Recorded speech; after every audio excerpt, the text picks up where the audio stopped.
Olá, meus amigos fotógrafos, estamos de volta com mais um episódio do Upcast, podcast voltado para você, fotógrafo, com o patrocínio da Up Fotos, a nossa encadernadora.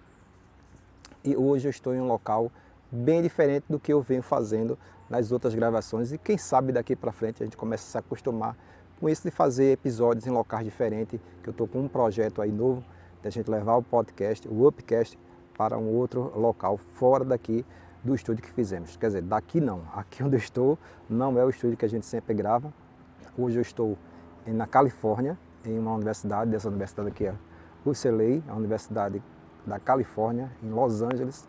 E eu estou fora totalmente da minha zona de conforto, mas eu não poderia de gravar o Upcast, porque a gente já vem fazendo já há esse tempo todo, e se eu esperar o tempo que eu vou passar aqui para voltar, começar a gravar, então a gente ia perder, ia ter um tempo muito grande sem produzir nada. Então eu resolvi fazer esse Upcast, mas dessa vez eu vou fazer esse Upcast sozinho. Também um desafio para mim, porque é muito bom quando eu estou falando e estou sempre com outra pessoa, que a gente vai conversando, aquele bate-papo agradável, mas agora vai ser somente eu e você aí do outro lado. Então vamos lá. Eu não poderia deixar de falar no assunto que eu estou aqui em Los Angeles fazendo um trabalho e é bem diferente do que eu faço no dia a dia, que é a fotografia de casamento. E aí me fez pensar e ter alguns insights em relação a isso, da gente sair da nossa zona de conforto, né? E hoje eu estou totalmente fora da minha zona de conforto. Eu faço fotografias, todo mundo me conhece, eu faço fotografia de casamento, fotografo pessoas apaixonadas e é muito bom quando a gente está fotografando as pessoas que me contratam e querem realmente que eu fotografe. O que eu estou fazendo aqui, eu estou fotografando um grupo de adolescentes que estão fazendo summer camp, um intercâmbio, e eles, além de eles estudarem aqui na universidade, eles passam 15 dias estudando, a gente sai na parte da tarde e vai em alguns pontos turísticos, como Pia Santa Mônica, Calçada da Fama, a Praia de Malibu, alguns parques que a gente vai, já foi na Universal, vai na Disney, vai em alguns lugares. Então, essa garotada, eles estão querendo se divertir. A única coisa que eles não querem fazer é foto. Então isso me tira da zona de conforto e aí me fez pensar muito sobre isso. O que a nossa fotografia traz para a gente e o qual valioso é a gente sair do nosso cotidiano, do que a gente faz no dia a dia. Que eu saio para fotografar casamento, as pessoas me contratam e querem fotografia, e aqui não, aqui é totalmente diferente.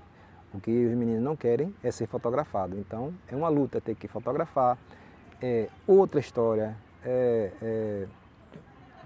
eu tentar aproveitar cada tempo que eu tenho de juntar o pessoal e fazer uma foto e tal, e conseguir dali registrar esse momento, porque os pais querem, eles não estão querendo, eles quando querem fazer uma foto, eles pegam o celular deles mesmo e fazem. Não precisa que eu esteja fotografando. Mas isso me faz, como eu falei, me sair da zona de conforto e ter mais criatividade. E aí eu pergunto para vocês têm feito isso? Têm saído do nicho que vocês sempre trabalham? Porque quando a gente está sempre num nicho só, como quem fotografa em estúdio, por exemplo, já tem a luz ali, mais ou menos, que a pessoa quer fazer, vai mudar o personagem, uma luz ou outra você muda e você está sempre fazendo. E assim, a constância traz a perfeição. Quanto mais a gente faz, a gente vai ficando mais perfeito no que a gente faz. Eu, na minha área de fotografia de casamento, eu alcancei a minha perfeição. Falando de fotografia como arte, ninguém vai conseguir falar o que é bom, o que é ruim dentro de uma arte, mas fotografia como registro, eu cheguei à minha perfeição. Não que eu seja o melhor fotógrafo de casamento, longe disso. Mas o que eu faço já atende, eu consigo registrar de uma forma muito boa e eu consigo navegar por qualquer ambiente dentro da fotografia de casamento, qualquer casamento, seja na praia, seja no campo, seja à noite, eu consigo dominar aquela luz que eu vou estar fazendo ali e fazer um bom trabalho. Mas quando a gente sai dali, quando a gente começa a fotografar uma coisa totalmente diferente, eu aqui eu não uso flash. Tem hora que o sol está 4 horas da tarde, o sol está como se fosse o sol de meio-dia aí no Brasil. E aí a gente tem que se virar, nos tenta fazer, além das pessoas, dos adolescentes não quererem tanta foto, mas aí a gente vai fazendo vou conseguindo fazer e já tenho feito há 3 anos, esse é o terceiro ano que eu estou aqui fazendo, e me fez refletir justamente sobre isso, e sair um pouco da zona de conforto. Bom, e ao longo desses upcasts que eu fiz, já gravamos 10 ou foi 11 episódios, quem ainda não assistiu, volta, que temos todos os episódios aqui no canal, e falamos muito sobre comportamentos das pessoas no evento, né? Como deve se comportar, como se deve vestir, e eu fui muito criticado porque falei sobre a vestiária dos fotógrafos e alguns cinegrafistas nos eventos. E assim, eu falei porque é o meu lugar de fala, eu posso falar, eu também tenho equipe, eu exijo isso deles, mas não estou aqui para ditar a regra para ninguém, cada um vai do jeito que quer.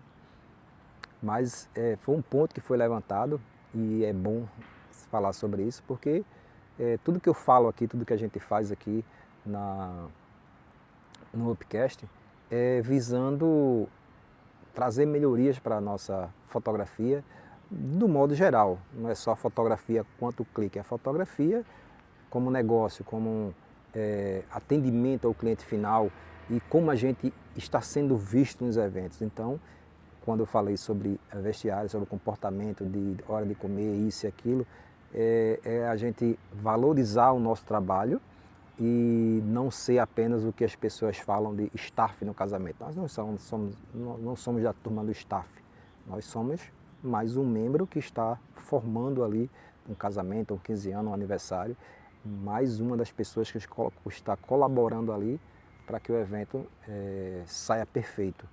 Então, nada melhor do que a gente estar no padrão de cada evento que a gente vai fotografar. No padrão que eu digo, não é obrigado você estar de terno e gravata, mas que esteja bem vestido. Que foi como uma cliente falou para mim, que as pessoas estão indo para casamento, os fotógrafos e cinegrafistas, vestidos como cachorro. E foi uma cliente que viu conseguiu estar olhando em outros casamentos, já que ela estava preparando o casamento da filha dela, e ela começou a observar, e foi uma observação da cliente, não foi uma observação minha. Quando eu falei lá no corte que eu coloquei, eu estava falando o que a cliente tinha falado para mim em uma feira. E é isso. Outro tema que a gente falou e está sendo falado sempre, agora em Recife vai ter um congresso falando exatamente sobre isso, são sobre os story makers no casamento, em festas, em qualquer tipo de evento. E agora, antigamente a gente tinha aquela briga de fotógrafo e cinegrafista, né? Que o pessoal dizia, fotógrafo e cinegrafista, sempre arenga, sempre não sei o quê, não se dão muito bem, agora voltou para os story makers. E os story makers têm o seu lugar, é uma realidade, nós fotógrafos e cinegrafistas temos que cada vez mais nos unir e cada vez mais nos acostumar que isso é uma realidade, isso não vai acabar agora. E não vai acabar, espero que nunca, porque tem muita gente que vive dessa profissão de story maker. É uma profissão louvável, muita gente boa fazendo trabalho muito bom, trabalho de excelência. Inclusive eu tenho clientes que estão me contratando para fazer fotos de festa de 15 anos e não quer mais cinegrafista, quer só um story maker para fazer lá.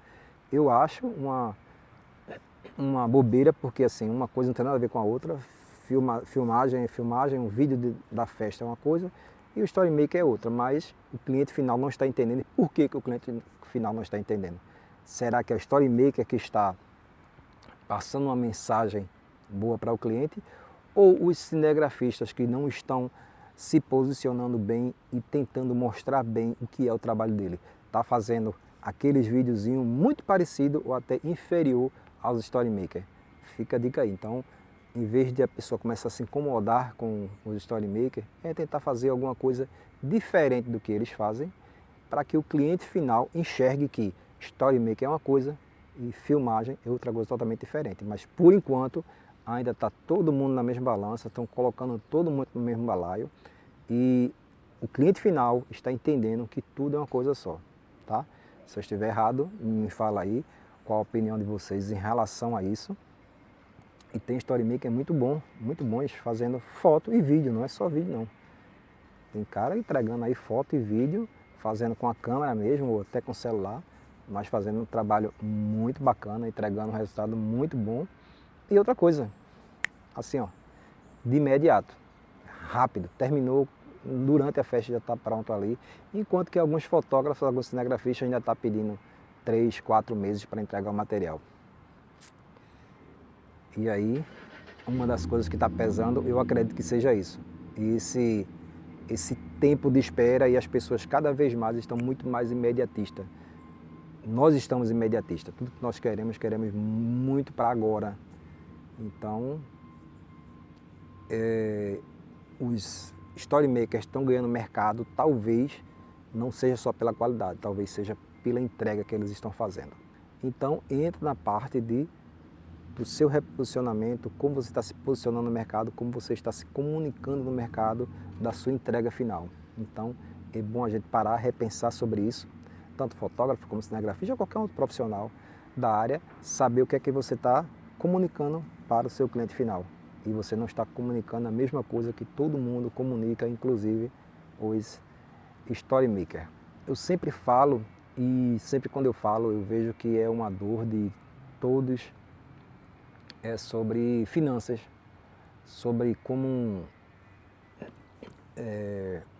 administrar o nosso dinheiro, né? Porque nós, fotógrafos e cinegrafistas, a gente consegue ganhar uma boa grana, dá para viver, dá para luxar um pouquinho, dá para ter um carro, dá para manter uma casa, uma família e tal, mas eu vejo muito ganhar o dinheiro, comprar alguma coisa, comprar um equipamento, sai um equipamento novo, compra um equipamento novo, troca de câmera, compra lente, faz isso e aquilo, e aí? E nesse giro da vida aí, que você vai comprando, ganhando, comprando, ganha, gasta, compra, ganha, paga, e fica nessa. E onde vocês estão investindo o dinheiro de vocês, como é que vocês estão guardando o dinheiro de vocês. E eu falo muito sobre a Maya Wealth, que é uma empresa de consultoria econômica, que ele consegue fazer um planejamento, e tem muitos cinegrafistas, muitos fotógrafos que eu conheço que já tem feito com eles. Aqui não é uma propaganda só para a empresa, mas muitos outros educadores financeiros existem para que você tenha essa educação financeira e realmente não caia num colapso de... Muitos fotógrafos ficam pelo caminho, principalmente fotógrafos que tem o produto final, eles ficam pelo caminho porque ganham dinheiro, acham que o dinheiro todo que entrou ali é dele, e só que ainda tem que ter os insumos, tem que pagar o pessoal que vai trabalhar, tem que pagar álbum, tem que comprar equipamentos, enfim. E depois se perdem realmente nessa caminhada aí, que é na entrega final. E aí sai do ramo por conta disso. E aí quando você tem uma empresa que consegue fazer um planejamento para você, dizer, ó, esse mês você pode gastar X, esse mês você pode gastar tanto, você está fora da sua meta, você criar metas para você, aqui você está fora, você tem que, esse mês você tem que fazer mais aqui, ali. É um personal, né? É um personal que vai nos ajudar, e isso aí é muito bom, fica a dica para as pessoas que querem realmente cuidar das suas finanças, de ter a sua fotografia realmente como negócio. Bom pessoal, é isso, espero que vocês tenham gostado desse Upcast, gravado fora do Brasil. Eu fico por aqui.